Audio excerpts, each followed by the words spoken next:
ನಮಸ್ಕಾರ. 15ರಿಂದ 11ನೇ ತಾರೀಕುವರೆಗಿನ ರಾಶಿ ಭವಿಷ್ಯವನ್ನು ನೋಡೋಕ್ಕಿಂತ ಮುಂಚೆ ನಾವು ಕೆಲವು ವಿಚಾರಗಳನ್ನು ಮಾತಾಡಬೇಕಾಗುತ್ತೆ. ಇಲ್ಲಿ ಜ್ಯೋತಿಷ್ಯಗಳಲ್ಲಿ ಬಹಳ ಮೋಸ ನಡೀತಾ ಇದೆ. ಇದರಲ್ಲಿ ಎಲ್ಲರೂ ನಾವು ಜ್ಯೋತಿಷ್ಯ ಅಂತ ಅನ್ಕೊಂಡ್ಬಿಡ್ತೀವಿ. ಸೊ ಜ್ಯೋತಿಷ್ಯ ಅದು ಹೇಗೆ ಅಂತಂದರೆ, ನೀವೊಂದು ಬರ್ತ್ ಟೈಮ್ನ ಯಾರಿಗಾರು ಕೊಟ್ಟಾಗ ನಿಮ್ಮ ಜನ್ಮ ಸಮಯ ಕರೆಕ್ಟಾಗಿ ಅದು ನೋಟೆಡ್ ಆಗಿರಲ್ಲ. ಅವ್ರು ಏನು ಮಾಡಬೇಕು ಅಂತಂದರೆ, ನಿಮ್ಮ ಜೀವನದಲ್ಲಿ ನಡೆದಿರೋ ಘಟನೆಗಳನ್ನ ಮ್ಯಾಚ್ ಮಾಡಿ ನಿಮ್ಮ ಲಗ್ನ ಯಾವುದು ಅಂತ ಡಿಗ್ರಿ ವೈಸ್ ಕಂಡುಹಿಡಿಬೇಕು. ಇದಕ್ಕೆ BTR ಅಂತಾರೆ, ಬರ್ತ್ ರೆಕ್ಟಿಫಿಕೇಷನ್ ಅಂತ ಹೇಳ್ತಾರೆ. ಇದನ್ನು ಮಾಡೇ ಆದಮೇಲೆ ನಂತರದಲ್ಲಿ ನಿಮ್ಮ ಭವಿಷ್ಯ ನಿರೂಪಣೆ ಮಾಡಬೇಕಾದ್ರೆ ನಿಮಗೆ ಅನ್ವಯವಾಗಿರೋ ದಶೆಯನ್ನು ಅಪ್ಲೈ ಮಾಡಬೇಕು. ಎಲ್ಲರಿಗೂ ವಿಂಶೋತ್ತರ ದಶೆ ಅಪ್ಲಿಕೇಬಲ್ ಆಗಲ್ಲ. ಕಂಡೀಷನಲ್ ದಶೆಗಳಿದೆ. ಅದರಲ್ಲಿ ಮಾಂಡುಕ ದಶೆ ಇದೆ, ಚರ ದಶೆ ಇದೆ, ದ್ವಿಸಪ್ತಿ ಸಮದಶೆ ಅಂತ ಹೇಳ್ತಾರೆ, ಮಲ್ಟಿಪಲ್ ದಶೆಗಳಿದ್ದಾವೆ. ಅದಾದಮೇಲೆ ಪರಿಹಾರ ಹೇಳುವಾಗ ಜೆಮ್ ಸ್ಟೋನ್ಸು, ನ್ಯೂಮರಾಲಜಿ, ವಾಸ್ತು ಪರಿಹಾರಗಳನ್ನ ಆ ಥರ ಹೇಳೋದಲ್ಲ. ಅದ್ಯಾವುದು ಕೂಡ ಬೃಹತ್ ಪರಾಶರ ಹೋರಾಶಾಸ್ತ್ರದಲ್ಲಿ ಏನೋ ಮ್ಯಾಗ್ನಮ್ ಓಪಸ್ ಅಂತ ಏನು ಕರಿತೀವಿ ಪುಸ್ತಕವನ್ನು, ಬೃಹತ್ ಪರಾಶರ ಹೋರಾಶಾಸ್ತ್ರವನ್ನು, ಅದರ ಪ್ರಕಾರವಾಗಿರುವಂಥ ಪರಿಹಾರಗಳೇನು, ಮಂತ್ರ ಜಪಗಳು, ದಾನಗಳು, ಗಿಡಗಳನ್ನು ನೆಡ್ಬೋದು. ಇದನ್ನೇ ಹೇಳಬೇಕಾಗತ್ತೆ. ಇದನ್ನು ಯಾರು ಬೇಕಾದರೂ ಮಾಡ್ಬೋದು. ಇದನ್ನು ಬಿಟ್ಟು ನಾವು ಹೊರಗಡೆ ಏನೋ ಹೇಳ್ತಿದ್ದಾರೆ ಅಂತಂದರೆ, ನಿಮಗೆ ಕಾಳಸರ್ಪ ದೋಷ ಇದೆ ಅಂತ ಹೇಳ್ತಾರೆ. ಕಾಳಸರ್ಪ ದೋಷ ಯಾವ ಒಂದು ಜ್ಯೋತಿಷ ಗ್ರಂಥದಲ್ಲೂ ಇಲ್ಲ. ಈ ಥರ ಹಲವಾರು ದೋಷಗಳು ಇಲ್ಲ. ಅದಕ್ಕೆಲ್ಲ ಪೂಜೆ ಮಾಡಿಸೋ ಅಗತ್ಯ ಇರಲ್ಲ. ಇನ್ನೊಂದು ಮುಖ್ಯವಾಗಿರೋ ಪರಿಹಾರ ಅಂತಂದರೆ, ನಿಮ್ಮ ಕರ್ಮವನ್ನು ಒಪ್ಕೊಳ್ಳುವಂಥದ್ದು. ಯಾವುದನ್ನು ಚೇಂಜ್ ಮಾಡೋಕ್ಕಾಗೋದಿಲ್ವೋ ಅದನ್ನು ಒಪ್ಕೊಳ್ಳುವಂಥದ್ದು. ಇದನ್ನು ಫಸ್ಟ್ ನೀವು ಗಮನಿಸಬೇಕು. ಕ್ರಿಯಾಮಾನ, ಪ್ರಾರಬ್ಧ, ಸಂಚಿತ ಕರ್ಮಗಳಲ್ಲಿ ಎಲ್ಲದನ್ನು ಬದಲಾವಣೆ ಮಾಡೋಕ್ಕಾಗಲ್ಲ. ಕ್ರಿಯಾಮಾನ ಕರ್ಮದಲ್ಲಿ ಇರುವಂಥದ್ದನ್ನು ಮಾತ್ರ ಸ್ವಲ್ಪ ಚೇಂಜಸ್ನ ಮಾಡ್ಕೋಬೋದು. ಅದು ಕೂಡ ಒಳ್ಳೆಯ ನಡತೆಯಿಂದ, ವ್ಯಕ್ತಿತ್ವದಲ್ಲಿ ಬದಲಾವಣೆಯಿಂದ. ನೀವು ಸಾತ್ವಿಕ ದಾರಿಯಲ್ಲಿ, ನ್ಯಾಯವಾಗಿರೋ ದಾರಿಯಲ್ಲಿ ಇದ್ದಾಗ ಮಾತ್ರ ನಿಮಗೆ ಪೂಜೆಗಳು ಪರಿಹಾರವನ್ನು ಸಿಗತ್ತೆ ಹೊರತು ಅನ್ಯಾಯ ದಾರಿಯಲ್ಲಿ ಇದ್ಕೊಂಡು ಯಾವುದೋ ಪೂಜೆ ಮಾಡಿದ್ರೆ ಖಂಡಿತ ಅನುಕೂಲ ಆಗಲ್ಲ. ಜ್ಯೋತಿಷದಲ್ಲಿ ಹಲವಾರು ಮಿಸ್ಅಂಡರ್ಸ್ಟ್ಯಾಂಡಿಂಗ್ಸ್ ಇದೆ. ಇಲ್ಲಿ ರಾಶಿಯಿಂದ ಇಡೀ ಜೀವನವನ್ನು ಹೇಳೋಕ್ಕೆ ಸಾಧ್ಯ ಇಲ್ಲ. ಈಗ ಜಾತಕದಲ್ಲಿ ಡೈವರ್ಸ್ ಅಂತ ಇದೆ ಅಂತ ಅಂದ್ಕೊಳ್ಳೋಣ. ನಿಂಗೆ ಡೈವರ್ಸ್ ಆಗುತ್ತೆ ಅಂತಾರೆ. ಯಾವಾಗ ಆಗುತ್ತೆ? ಮನೆ ಕಟ್ತೀರಾ ಅಂತ ಇರುತ್ತೆ. ನೀವು ಮನೆ ಕಟ್ಟ ಯೋಗ ಇದೆಯಪ್ಪ ಅಂದರೆ ಯಾವಾಗ ಆಗುತ್ತೆ? ಇದು ನಾವು ಟೈಮ್ ಸಮೇತವಾಗಿ ಈ ಟೈಮ್ ಪೀರಿಯಡಲ್ಲಿ ಆಗುತ್ತೆ ಅಂತೇಳಿ ಕ್ಯಾಲ್ಕುಲೇಷನ್ ಮಾಡಿ ಹೇಳಬೇಕು. ಇದಕ್ಕೆ ನಾವು ಅಷ್ಟಕ ವರ್ಗವನ್ನು ಎಲ್ಲದನ್ನು ಕೂಡ ಅಪ್ಲೈ ಮಾಡಬೇಕಾಗುತ್ತೆ. ಅದಕ್ಕೆ ಅವ್ರ ಬರ್ತ್ ಟೈಮ್ ಸರಿ ಇರಬೇಕು. ಇವೆಲ್ಲ ಮಾಡೋದಕ್ಕೆ ಒಬ್ಬ ಜ್ಯೋತಿಷಿಗೆ ನೀವು ಅದರಾಗಿರೋ ಚಾರ್ಜಸ್ ಕೊಡಬೇಕು, ಅದರಾಗಿರೋ ಟೈಮ್ ಕೊಡಬೇಕು. ನಾನು ಜ್ಯೋತಿಷಿ ಅಂತೇಳಿ ಎಲ್ಲರೂ ಹೇಳಿದಾಗ ಇವೆಲ್ಲ ಅವ್ರು ಮಾಡ್ತಾ ಇದ್ದಾರಾ? ನಿಮ್ಮ ಬರ್ತ್ ಟೈಮ್ ಸರಿಯಾಗಿ ಇದೆಯಲ್ಲ ಅಂತ ನೋಡ್ತಿದ್ದಾರಾ? ಲಗ್ನ ಸರಿಯಾಗಿದೆಯಲ್ಲ ಅಂತ ಚೆಕ್ ಮಾಡಿದ್ದಾರಾ? ಅದಾದಮೇಲೆ ನಿಮ್ಮ ಜೀವನದಲ್ಲಿ ನಡೆದಿರೋ ಘಟನೆಗಳಿಗೆ ಅದನ್ನು ಮ್ಯಾಚ್ ಮಾಡಿ ನೋಡಿದ್ದಾರಾ? ಅದಾದಮೇಲೆ ಯಾವ ಥರ ದಶೆಯನ್ನು ಅಪ್ಲೈ ಮಾಡಿದ್ದಾರೆ?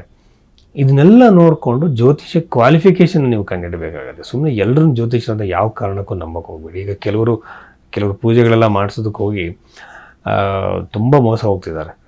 ಏನೇನೋ ಪೂಜೆಗಳಿಗೆ ದುಡ್ಡು ಕೊಟ್ಟು ಹಣ ಕಳ್ಕೊತಿದ್ದಾರೆ. ಆ ಕಾರಣಕ್ಕಾಗಿ ನಾನು ಇಂಟ್ರಡಕ್ಷನಲ್ಲಿ ಇದನ್ನೆಲ್ಲ ಹೇಳ್ತೀನಿ. ತುಂಬ ಜನ ಯಾಕೆ ಸರ್ ನೀವು ಇಷ್ಟೊಂದು ಲೆಂತಿಯಾಗಿ ಹೇಳ್ತೀರಾ ಇದ್ರ ಬಗ್ಗೆ ಅಂತಾರೆ. ಯಾಕೆ ಅಂತಂದರೆ, ಕಷ್ಟಪಟ್ಟು ಸಂಪಾದನೆ ಮಾಡಿರೋ ದುಡ್ಡನ್ನು ಅನವಶ್ಯಕವಾಗಿ ಯಾವುದಕ್ಕೂ ಖರ್ಚು ಹಾಳು ಮಾಡ್ಕೊತಿರ್ತಾರೆ. ಹಾಗಾಗಿ ಅವ್ರಿಗೆ ನಾವು ಮನವರಿಕೆ ಮಾಡಿಕೊಡ್ಲೇಬೇಕು. ಜ್ಯೋತಿಷ್ಯದ ಮೇಲೆ ಒಂದು ಕಪ್ಪು ಚುಕ್ಕೆ ಬರುತ್ತೆ. ಜ್ಯೋತಿಷ್ಯ ಸತ್ಯವಾಗಿರುವಂಥದ್ದು, ಅದು ವಿಜ್ಞಾನ, ಅದು ಯಾವತ್ತೂ ತಪ್ಪಲ್ಲ.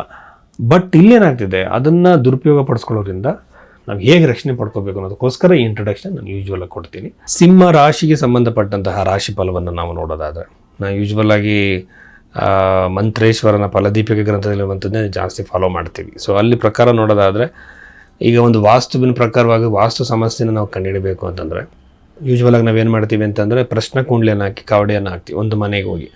ಆ ಮನೆಯಲ್ಲಿ ರಾಹು ಕೇತುವಿನ ಪ್ಲೇಸ್ಮೆಂಟ್ ಪ್ರಶ್ನೆ ಕುಂಡ್ಲಿಯಲ್ಲಿ ಎಲ್ಲಿ ಬಂದಿದೆ ಅಂತ ನೋಡಿಕೊಂಡು ಎಕ್ಸಾಕ್ಟಾಗಿ ಇದೇ ಪ್ಲೇಸಲ್ಲಿ ಪ್ರಾಬ್ಲಮ್ ಇದೆ ಅಂತ ಹೇಳೋದು. ಅದನ್ನ ಮೇಲೆ ನಾವು ಸೊಲ್ಯೂಷನ್ಸ್ನ ಹೇಳಬೇಕು. ಅದು ಬಿಟ್ಟು ಇಲ್ಲಿ ಏನಾಗುತ್ತೆ ಅಂತಂದರೆ, ಯೂಶ್ವಲಾಗಿ ನಮಗೆ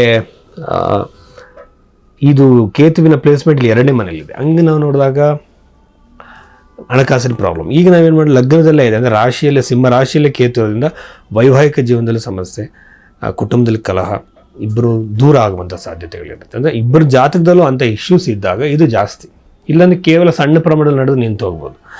ಕೇತು ಯಾವಾಗಲೂ ಕೂಡ ಒಡೆಯುವಂಥ ಕೆಲಸ ಮಾಡುವಂಥದ್ದು. ಆಮೇಲೆ ರಾಶಿಯಲ್ಲೇ ಇರುವಂಥದ್ದು ಬಹಳ ಸ್ವಲ್ಪ ನೆಗೆಟಿವ್. ಇದು ಒಂದು ರೀತಿ ಆರೋಗ್ಯದ ಸಮಸ್ಯೆಗಳು, ತಲೆನೋವು ಬರುವಂಥದ್ದು, ಕಣ್ಣಿಗೆ ಸಂಬಂಧಪಟ್ಟಂಥ ಸಮಸ್ಯೆಗಳು, ಆರೋಗ್ಯದಲ್ಲಿ ಸ್ಕಿನ್ ರಿಲೇಟೆಡ್ ಇಶ್ಯೂಸ್ಗಳು ಬರುವಂಥ ಸಾಧ್ಯತೆ ಈ ರಾಶಿಯವರಿಗೆ ಹೆಚ್ಚಾಗಿ ಈ ವಾರದಲ್ಲಿರುತ್ತೆ.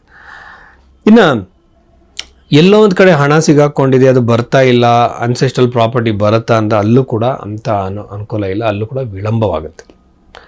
ಒಂದೊಂದು ಸಲ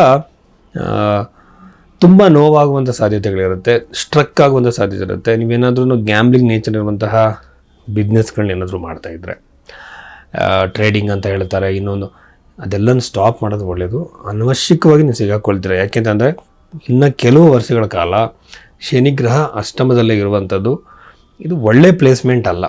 ಯಾಕೆಂದರೆ ಶನಿಗ್ರಹ ಅನ್ನೋದು ಜ್ಯೋತಿಷ್ಯ ಶಾಸ್ತ್ರದಲ್ಲಿ ಏನು ಹೇಳ್ತಾರೆ ಅಂದರೆ ತುಂಬ ಸ್ಲೋ ಮೂವಿಂಗ್ ಪ್ಲ್ಯಾನೆಟ್ ಅಂತ. ಈ ಗ್ರಹ ಅಲ್ಲಿರುವಂಥದ್ದು ನಿಮ್ಮನ್ನು ಎಲ್ಲದರಲ್ಲೂ ಅದು ಸ್ಲೋ ಮಾಡುತ್ತೆ, ಎಲ್ಲ ಕೆಲಸ ಕಾರ್ಯಗಳನ್ನು ವಿಳಂಬ ಮಾಡುತ್ತೆ, ತಡೆಯುತ್ತೆ.